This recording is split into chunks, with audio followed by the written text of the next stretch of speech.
నీ మీద కనికరపడిన వారు ఎవరు? నీ ఇంటి వారి వద్దకు వెళ్ళి నువ్వేం చెప్పాలి తెలుసా?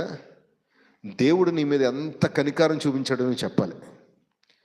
ఇది పక్కన పెట్టారు. ఇప్పుడు ఆయన చూపిన కనికారం సంగతి పక్కన పెట్టారు. నేను ఎవరో తెలుసా, నేను ఎంతటి వారినో తెలుసా, అసలు నా అంతస్తు ఏంటో తెలుసా, నా కులం నీకు తెలుసా అని చెప్పి కులాల భజన, ఈ కులం భజన ఎక్కువైపోయింది ఈ మధ్యన. ఈ భజన దేనికి? నేను అడుగుతున్నా, నీ భజన దేనికి?